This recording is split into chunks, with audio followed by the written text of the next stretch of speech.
Ari, what do you think folk horror is? Well, it's a difficult thing to define, especially given it's a pretty new subgenre, and there are very few.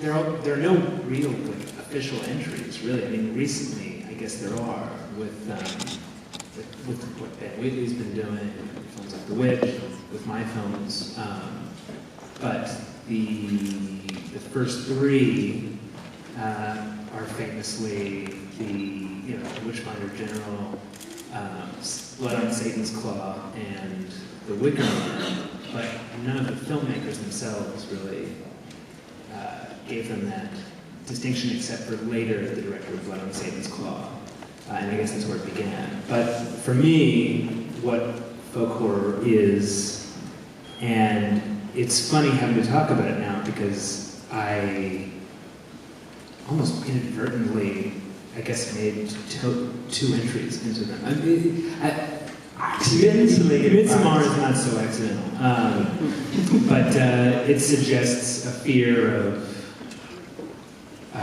old customs, superstition,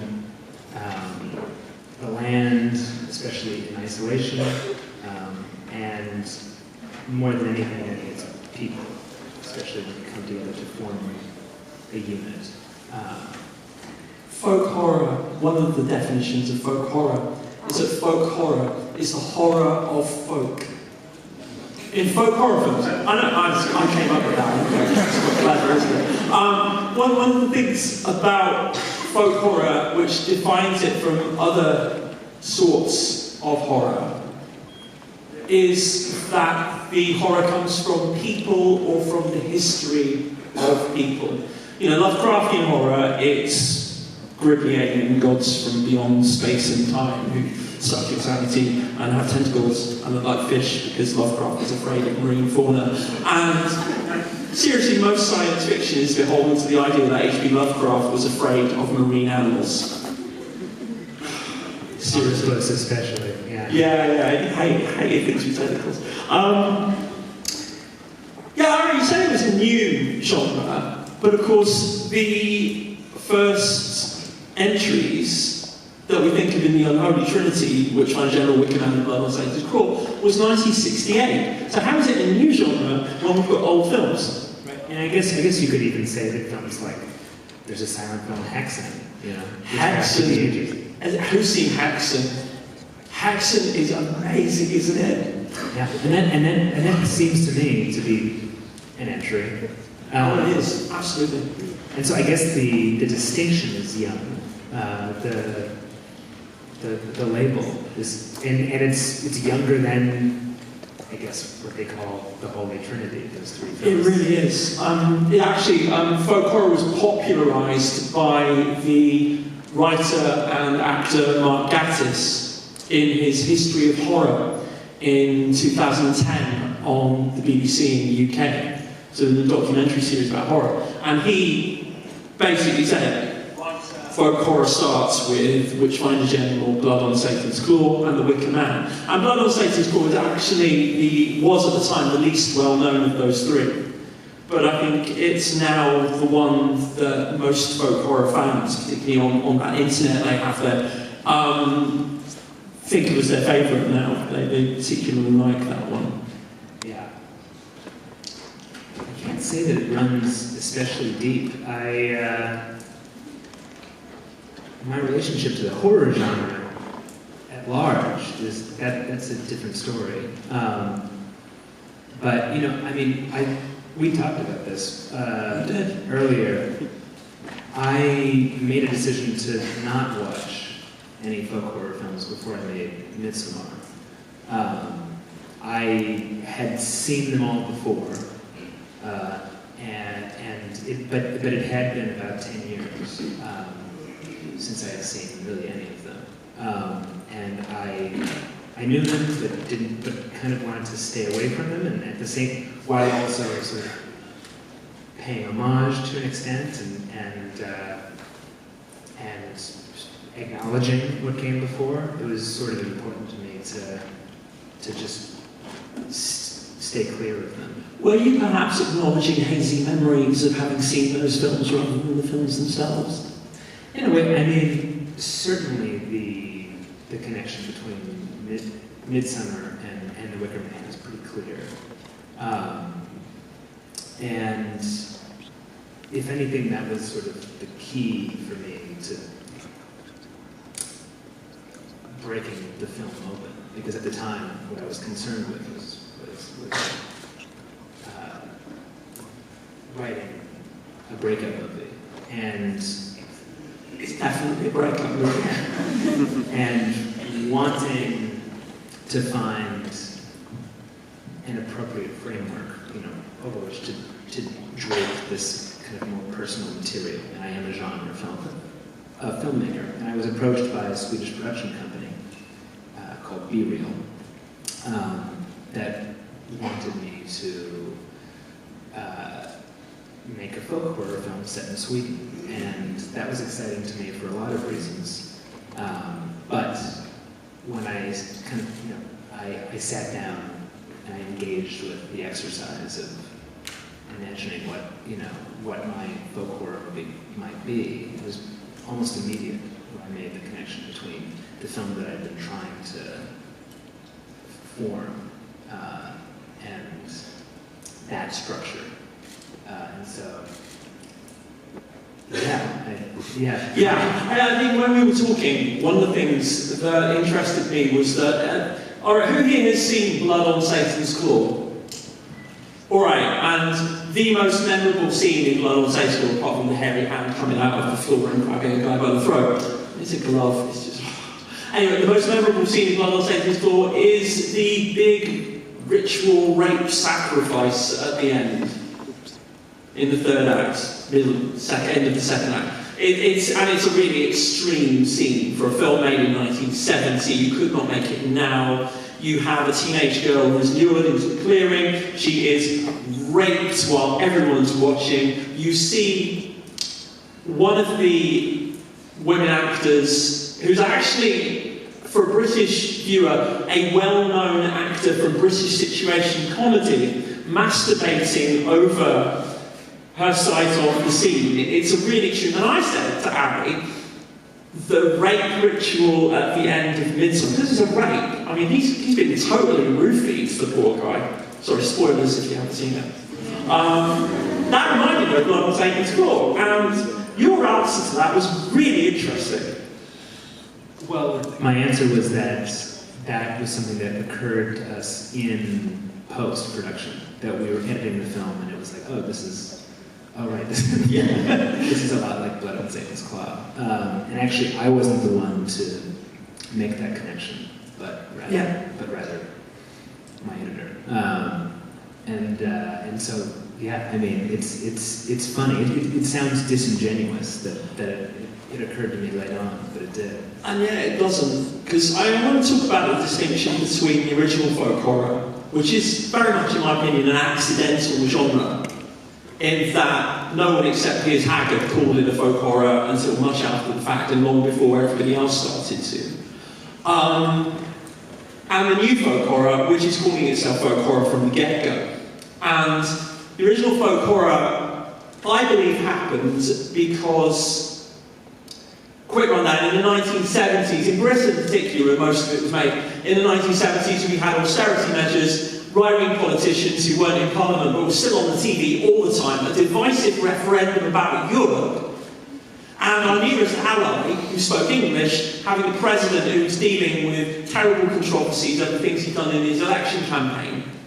And that kind of atmosphere of doubt and fear produced people to make doubtful, fearful films where they were scared of people. In short, it's more complicated than that, but in short. And thinking about that and thinking about the current thing, where in the UK we have austerity measures, a divisive referendum about Europe, Nigel Farage, and that orange guy, and which one? Suddenly it seems the time is right for this sort of thing. Yeah, after 9/11 there were a lot of zombie movies. There were a lot of zombie movies, and then there were a lot of vampire movies, and both of those reflected the cultural atmosphere. Now, we're scared of people, we're scared of folk, we have horror of folk, we're making folk horror. So again, a conversation we had earlier on, I mentioned also that I saw a lot of parallels between Hereditary and The Witch. And again, it interested me what you had to say about that.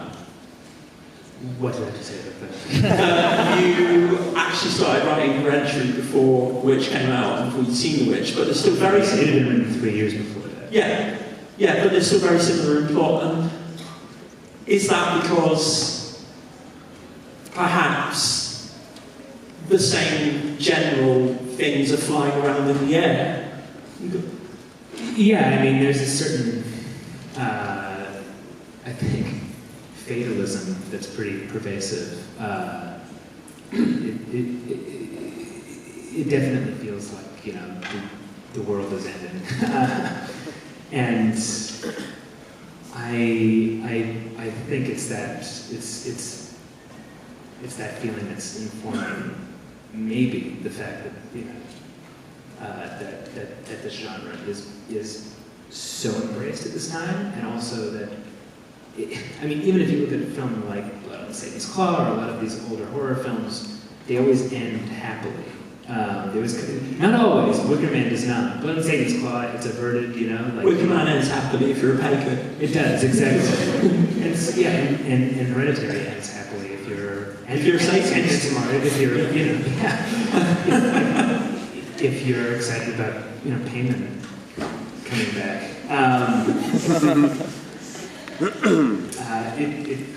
It ends well for more people in Hereditary than it does for the people who, you know, are falling victim to. That's because there's only 3 goodies, really. Exactly. So, yeah, I mean, it's not a particularly interesting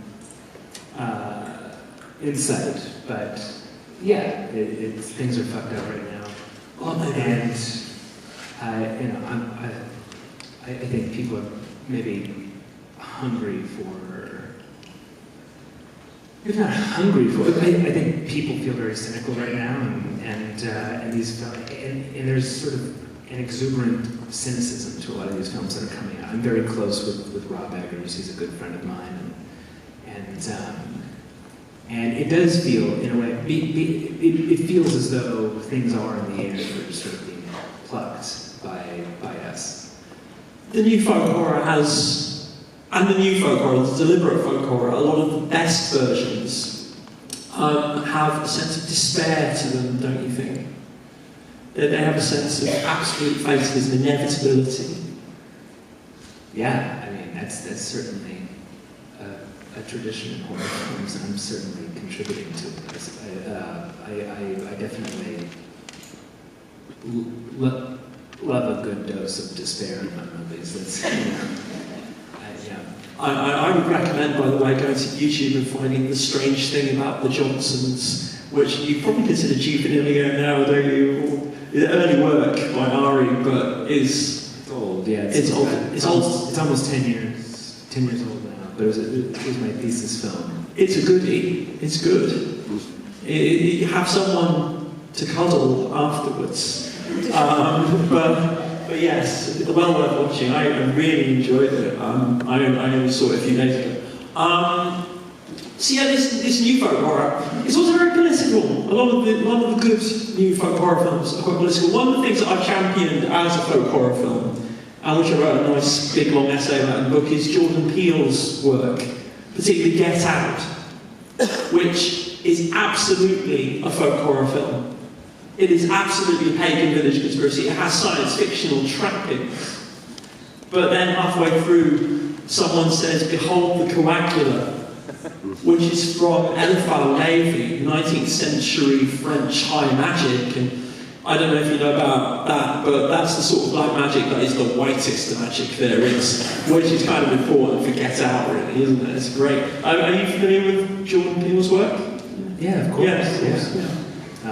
And I'm very excited about it. Yeah. It's good stuff. Who here has seen?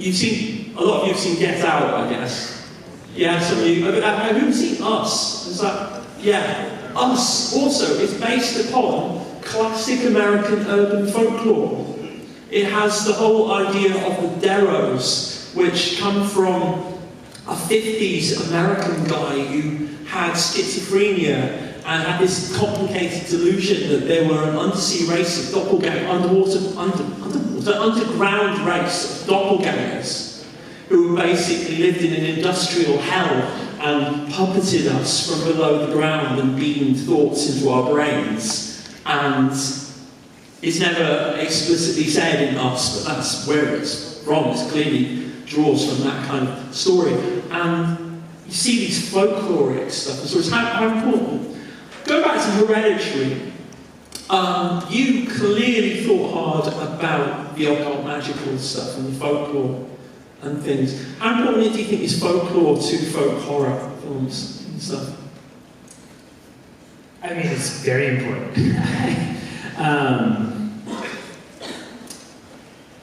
Yeah, I mean, it's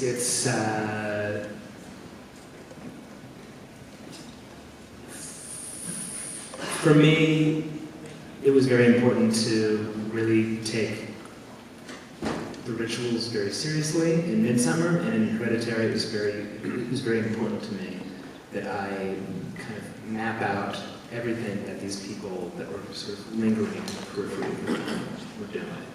And so for both films, you know, it demanded a lot of research, and the deeper I went into the research, the more disturbing it was, especially with Hereditary. I actually had a problem at a certain point that while I was, you know, this was sort of peripheral to the writing of the film. I was figuring out just what is the plan of these paymonists, and you know, I went to Paul Huson's book, Mastering Witchcraft. I dove very deep into practical witchcraft. Not doing it myself, but just looking into it, reading it. Yeah, I'm just a neurotic Jew. Everything just scares me. I would never fuck with that stuff. But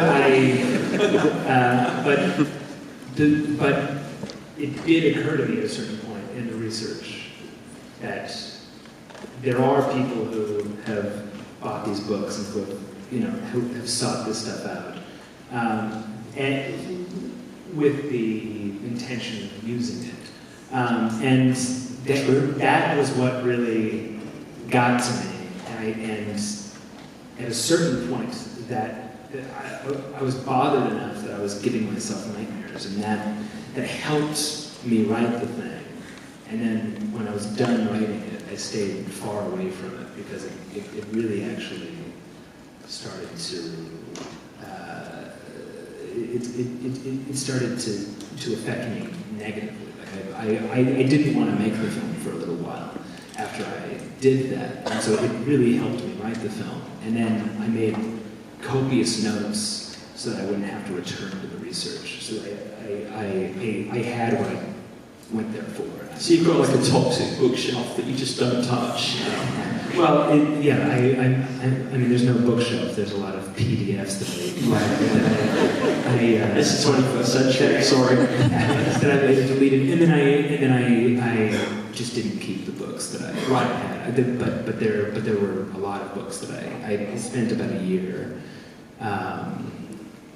Cumulatively, I spent a year with this, with Midsommar and with Hereditary, amassing books and reading as much as I could. Midsommar, that was kind of fun research. That was more anthropological. I was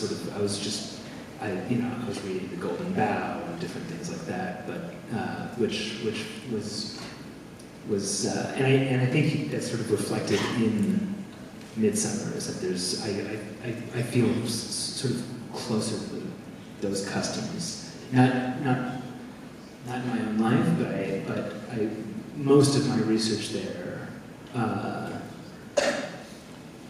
shouldn't say most because there's so much research into so many things, folklore and different, Midsommar traditions, and Germanic traditions, not just Swedish and English, and then Morris dancing. Yeah.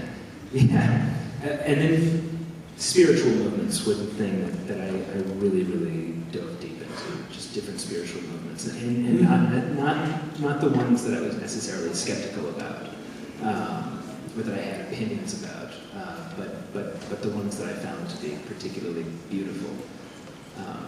So if anything, what I wanted to do with Midsommar was blur the line between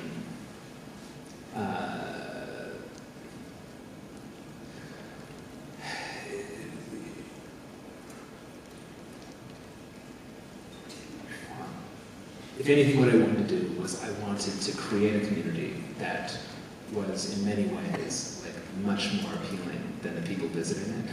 And You certainly managed that. And at the same time have plenty there that's really upsetting and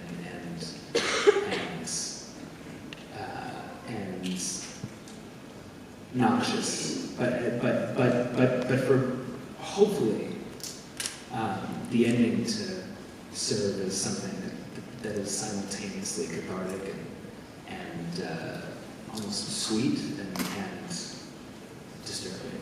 Yeah, I mean, Danny's reaction at the end of the film is really complex. For what it's worth, I have a close friend who has family in Sweden and goes to Midsommar every year, and she saw Midsommar and said it reminded her of every Midsommar festival she'd been to. I'm never going to Sweden. No, I like the fact. Just like the Wickerman, in fact.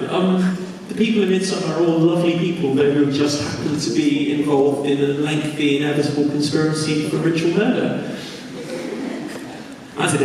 Incidentally. And they don't see anything wrong with the ritual murder, which is how they manage to reconcile that with being lovely people.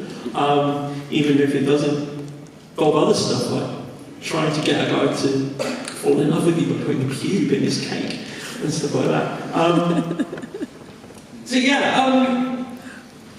That's amazing. Let's go back to Hereditary and the magic there. That also came across as quite authentic to me. I really dug that. I'm actually quite close friends with a notorious necromancer who was the transcriber and translator of the True Grimoire.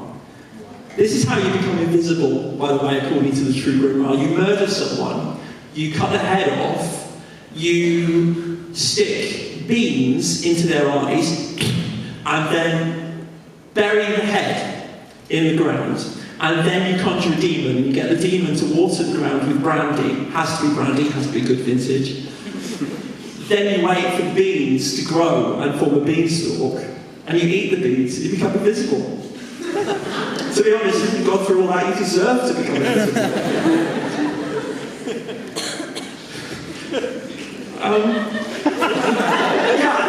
Basically ended that,